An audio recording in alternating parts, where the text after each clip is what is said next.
to the big questions. I'm Nicky Campbell. Osama bin Laden may be dead, but his followers live on. On Friday, the Pakistan Taliban killed 80 people in revenge for his death. Now, Britain is a centre for the spread of Islamist ideology too, which poses not just a security risk, but also inflames tensions between our communities. So, our one big question this morning is, does Britain have a problem with Muslims? We're live from Birmingham at Edward VI School, Handsworth School, and we have a lively local audience. And on the panel for you this morning, an excellent panel we've got for you. From Quilliam, the counter-terrorism think tank, Majid Nawaz, the veteran foreign correspondent, Dame Anne Leslie, the leader of the Respect Party and Birmingham City Councillor, Salma Yaqub, and from the Muslim Educational Centre of Oxford, the Imam, Dr. Taj Hage.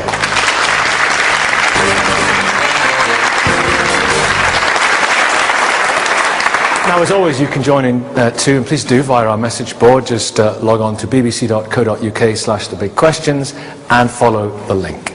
Now, earlier this year, Baroness Vazi, the Conservative chairman, warned that dividing Muslims between extremists and moderates has fueled intolerance. Well, Islamophobia, she said, has passed the dinner table test and become widely socially acceptable. Does Britain have a problem with Muslims? Dame Anne Leslie. Does Britain have a problem with Muslims? I tell you what, television only ever does programs about problems. We are doing a program about Muslims in this country. There are endless programs about the problems between the white, either agnostic or Christian majority, and Muslims. So to that extent, yes, there is a problem. Now, there are only 3 to 4% Muslims in this country. There is a feeling among people who haven't looked at the figures that there are sort of 35% of the country is Muslim and causing trouble.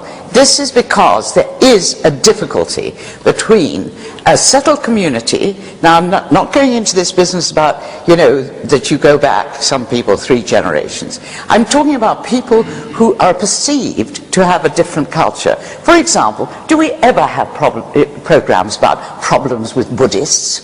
Do we have any programs about problems with Christians? No, it's always about Muslims, and that's partly because there is unease, and it's a legitimate unease. A legitimate unease? A legitimate unease. First of all, the white working class is, rightly or wrongly, feels that their little, not very privileged area has been taken over. Now, of course, I mean, look at Tower Hamlets, look at the East End. What has always happened with immigration in this country is that immigrants come in and they form ghettos. The Huguenots did, for example, mostly in the East End. Then you got the Jews, and that was mostly in the East End. Then you got the Asians, and that was partly because of different travel things. It was in the East End and also around Heathrow. Then as these societies become aspirational and become successful, they move out. The trouble is, those who are not aspirational or have their aspirations crushed or do not approve of the aspirations of the majority society, they stay stuck in the ghetto. You now have in Tower Hamlets a very nasty extremist, and I don't care what Baroness Wasi says, because she's daft as a brush, but there is a difference between extremist, fundamentalist Islam and moderate Islam. You said something very interesting in the past about the problem that some young Muslim men have. What do you mean by that? Well, I actually feel terribly sorry for young Muslim men in this country, because their mothers treat them like princes. I mean, Muslim mothers are like Jewish mothers. You know, the son is everything, and they're spoiled, they're made to feel king of the household almost, or crown prince. Their religion teaches them that their religion is the most powerful and brilliant in the world, and it's the summation of all religions. Their imams tell them that they are fighters for Allah.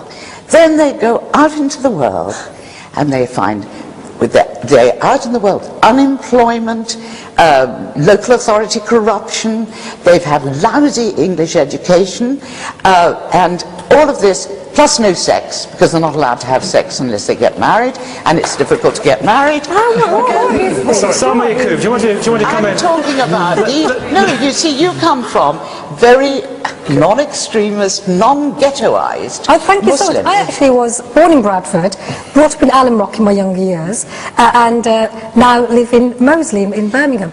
And many people could look at many of these places and come out with these crude stereotypes which you just have, which are quite frankly insulting. I'm a mother of 3 boys. Muslims, I know my boys don't have the kind of life that you've just outlined. Because Most you are Muslim one of these teenagers Muslims Baroness are more Wasi, into hip-hop alongside with the other young mates. Look. And what is always missed out in these debates is actually what's working. Because it's so easy to go on about the fear factor. The fact is, survey after survey, because it's always about look at the evidence. If you're going to deal with the problem, let's be honest about the problem and what it actually is. What is the problem? And the surveys are showing, let me say what actually, because we need to build on what's working. That's the important thing, so that will be where the solution lies. In survey after survey, British Muslims have shown not only do they say they're more loyal than non-Muslims, they identify more with Britain. This stereotype that Muslims are isolated in these ghettos. No, I made a distinction between the ones that move into a more of a mainstream society and those who are, by bad education and all the rest of it, stuck in ghettos. Well, actually, in terms of ghettos, they just don't exist in the way that you are talking about. There was a 2010 survey of social attitudes in this country, and it indicated that a quarter of people in the UK feel hostile towards Muslims, and a third feel cool the word was new. I will come back to you, but Dr. Taj Hage, you've talked about culpability within Muslim communities for this. What do you mean? I think Muslims to a large extent are shooting themselves in their foot. I think they want to have their cake and eat it. In other words, for example, we want to confuse and conflate culture with creed, religion with tradition. You're talking about the way people dress as well, aren't you? Absolutely. I mean, all of this is part of the whole sort of importation of 2 virulent types of Islam. Both of them are coming from the East. One is the Middle Eastern Arab variety, which are the Wahhabi, the Salafi, the Ikhwani, and one is the Indo-Pak variety, which is the Deobandi, the Jamaat-e-Islami and Tabligh Jamaat. So all of this type of ideology is showing, is being imported here and creating this them and us mentality. You've talked of people dressing in pajamas and stuff. What do you mean by that? I mean, we have pajamas with long unkempt beards and thinking this is the rigor, this is normal. Now, Islam, for example, is the biggest religion in a place called Indonesia. And how did it become so highly successful in Indonesia? Because it integrated, adapted, became naturalized to that society and became part and parcel of that community. Here in the West, especially in Britain, we are trying to bring and voice our cultural traditions onto this society. And Islam is very important. And one more point, what's very important, Islam has no culture. Muslims have culture. We need to distinguish between the two. For example, in other words, an Albanian Muslim, a Kenyan Muslim, a Zanzibari Muslim will have their own cultures. But Islam doesn't have a culture. Islam is a civilization. More importantly, it's a religion. And we as Muslims need to distinguish that. So that, in other words, I as a British Muslim, I'm integrated here, I'm become part of this society, you've also said, though I'm not assimilated. Yeah, you've also said if they don't like it, they should go back to, these are your words, to pajama land. Yes, I mean, I also call it Sharia land. If Nick Griffin said that. Yeah, I'm entitled to say that because I know where they're coming from. I think this idea that somehow they've come here voluntarily. Why have Muslims come here? They've come here to work. They've come here, in my case, to study. They've come here for family reunions. They've come here for asylum seeking. And if they're voluntarily in this country, they need to adjust and adapt to this society instead of living in fairyland. Fairyland. I think if we take a step back. You almost said fairy dairyland, which was an expression used by David Cameron in the Commons. If we took a step back and saw how passionate Taj has got about that subject, I think we can probably begin to understand everything that's wrong with what he just said.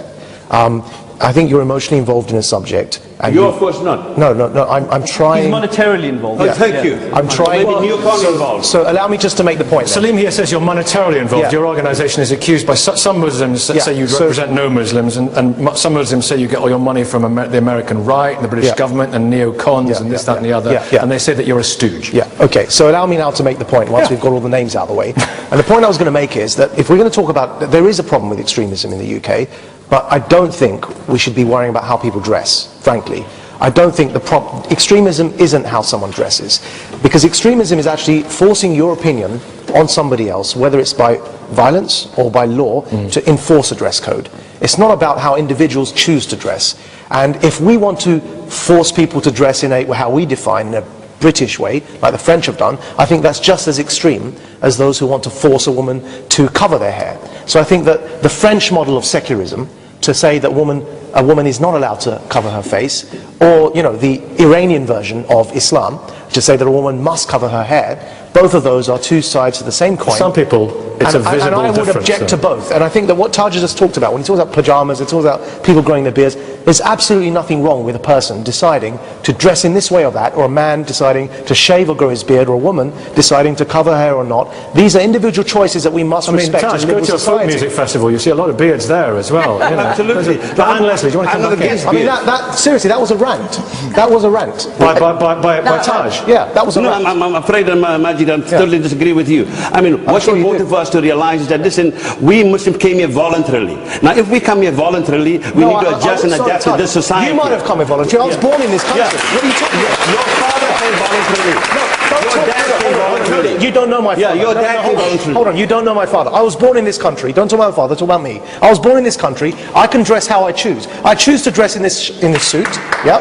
But at the end of the day, if any other person who's British can choose how they want to dress, then I have the same rights. As Muslims, we shouldn't conflate Islam with culture. I'm not talking about Islam. But that's what we're doing. Dame Anne Leslie, I'm going to broaden it to the floor. Dame Anne Leslie, Salma, I did promise you, but Dame Anne Leslie. There's always rows about who finances what organisation. You are accused of being financed by American... I can assure you I'm accused of many things. Yes, I know.